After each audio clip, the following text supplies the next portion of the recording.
వ్యూహం ఏంటి? అంటే ఈ ఇష్యూ పైన అప్పుడు వివిధ సర్వేలు కూడా నేను చూశాను.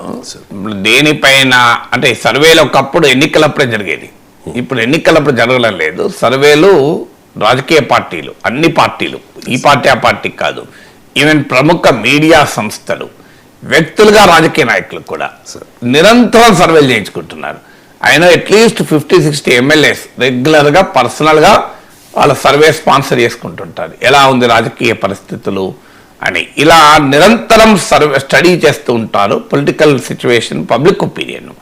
సో అలాంటి సర్వేల ప్రకారం అంచనా ఏంటంటే మీకు ఏ అంశం పైన చంద్రబాబు ప్రభుత్వానికి అనుకూలంగా ఉంది, ఏ అంశం పైన వ్యతిరేకత ఉంది అని కనుక తీస్తే జగన్ అనుకుంటున్నట్లు సూపర్ 6 పైన చంద్రబాబు పట్ల అసంతృప్తి ఆ స్థాయిలో లేదు. ఒక రకంగా ప్రజలు సంతృప్తిగా ఉన్నారు.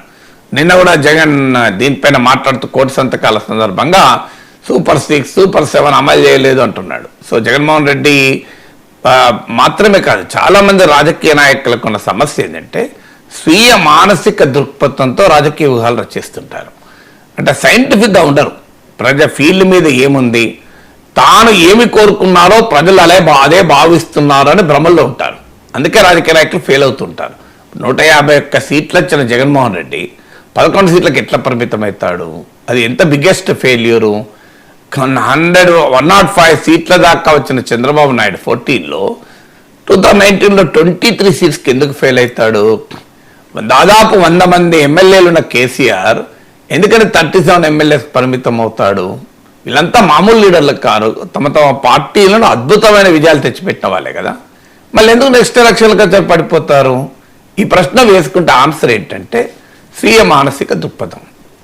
అంటే తాము అనుకున్నదే ప్రజలు అనుకుంటున్నారని భావిస్తారు. నిజమైన లీడర్ ఎట్లుండాలంటే ప్రజలేమనుకుంటున్నారో చూసి తాను భావించాలి. ఇది రివర్స్ అన్నట్టు. సో నేను అనుకున్నదే ప్రజలు భావించాలనే ఒక ఫ్యాలసీలో ఉంటారు. దీన్ని ఏ ఫ్యాలసీ అంటారో సైకాలజీలో తెలియదు, కానీ దిస్ ఈజ్ ఒక ఫ్యాలసీ. తాను అనుకున్నదే ప్రజలు అనుకుంటారని. ఇప్పుడు అదేదో మహాప్రస్థానానికి ముందు మాట రాస్తూ చెలమంటాడు చూడు. సో ప్రపంచం దేవులపల్లి బాధ ప్రపంచానికి బాధ, ప్రపంచం బాధ శ్రీశ్రీ బాధ అని. రాజకీయ నాయకుడు దేవులపల్లి లాగా ఉండకూడదు, శ్రీశ్రీ లాగా ఉండాలి. దేవులపల్లి బాధ ప్రపంచానికి బాధ, ఎందుకంటే దేవులపల్లి అంత అద్భుతమైన భావాత్మక కవి. ఆకులు ఆకునై, పువ్వులు పువ్వునై అని అద్భుతమైన మధురమైన కవిత్వం రాయగలుగుతాడు కనుక దేవులపల్లి బాధ ప్రపంచానికి బాధ, శ్రీశ్రీ బాధ ప్రపంచం బాధ, ప్రపంచం బాధ శ్రీశ్రీ బాధ. పతితులార భ్రష్టులార బాధ సర్పద్రష్టులార ఏడవకండి వస్తున్నాయి వస్తున్నాయి జగన్నాథ రథ చక్రాలు పొలాలనన్నీ అలాల దున్ని అంటూ హుంకరిస్తాడు శ్రీశ్రీ. సో ప్రపంచం బాధ శ్రీశ్రీ బాధ. రాజకీయ నాయకులు ఏంటంటే తమ బాధ ప్రజల బాధ కావాలనుకుంటారు, ప్రజల బాధ తమ బాధ కాదు. అందువల్ల ఇప్పుడు జగన్మోహన్ రెడ్డి తన బాధ ఏంటి, సూపర్ 6 ఫెయిల్ అయిందని తాను భావిస్తున్నాడు.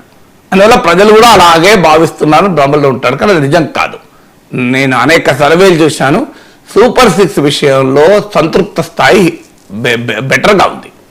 కానీ ఏ అంశాలపైన చంద్రబాబు నాయుడు పట్ల వ్యతిరేకత ఉంది అంటే రైతులు, ఉద్యోగాలు, ఈ రెండింటి మీద బాగా వ్యతిరేకత ఉంది. దాంతో ముఖ్యమైనది ఇప్పుడు వైద్య మెడికల్ కాలేజీలు 80% వరకు కూడా ప్రైవేటీకరణను పీపీపీలో వైద్య కళాశాలలు వ్యతిరేకిస్తున్నారు. I'm sure Chandrababu Naidu a day will come, మీరు చూడండి, విత్డ్రా చేస్తున్న ఆశ్చర్యపడాల్సింది లేదు.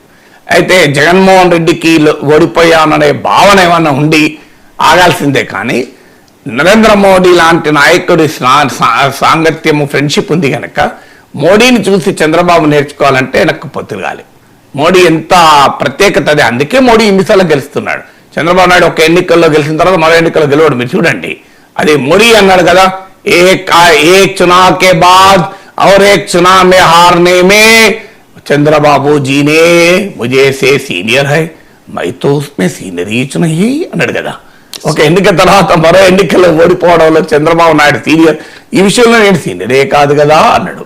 మోడీ చాలా వ్యంగ్యంగా అన్నాడు. సో అది నిజం కూడా కదా. మీకు ప్రతి ఎన్నికల్లో ఒకసారి నెక్స్ట్ ఎన్నికల్లో ఓడిపోతుంటాడు చంద్రబాబు నాయుడు. ఎందుకు ఓడిపోతుంటాడు? Because fails to learn. ఇప్పుడు మోడీ నుంచి చూడండి, వ్యవసాయ చట్టాలు వచ్చాయి, తీవ్రమైన ప్రజా వ్యతిరేకత, మామూలు కాదు, రైతుల ఉద్యమము, రోడ్ల మీదకి ఏడాది పాటు ఉద్యమం. వన్ ఫైన్ మార్నింగ్ మాఫ్ మాంగరం, నేను క్షమాపణ కోరుకుంటున్నాను రైతుల్ని అని 4 వ్యవసాయ చట్టాలు విడ్రా చేసుకుంటున్నాను ప్రకటించాడు. మీరు ఇమీడియట్గా ఈ మధ్య కాలంలో చూడండి, మోడీ అనేక విషయాలు వెనక్కు తగ్గుతుంటాడు. ఎక్కడ పట్టింపు, ఆ దేశజాలకు పోడు, ప్రజల్లో వ్యతిరేకత వస్తుంది అనుకుంటే దానిపైన వెనక్కు తగ్గుతాడు. మీరు అనేక అంశాలపైన మీకు ఇది కనబడుతూ ఉంటుంది. మీకు ఉదాహరణకు ఈ లాటరల్ ఎంట్రీలో ఆఫీసర్లను డైరెక్ట్గా ఎక్స్పర్ట్స్ని తీసుకోవడం అని, దానిపైన రిజర్వేషన్లు అమలు కావు అని చెప్పి వ్యతిరేకత వ్యక్తమైంది. ఇమీడియట్గా మోడీ దాన్ని ఆపేశాడు వెంటనే. ఇలాంటి ఒక 10 ఉదాహరణలు చెప్పగలుగుతాను. మోడీ మొదలుపెట్టి వెంటనే వెనక్కు వచ్చినటువంటి ఉదాహరణలు 10 చెప్తాను. కానీ మీరు గమనించండి, చంద్రబాబు నాయుడు గనక మోడీ నుంచి నేర్చుకుంటే, ఆయన పొలిటికల్ ఇంట్రెస్ట్లో చెప్తున్నాను,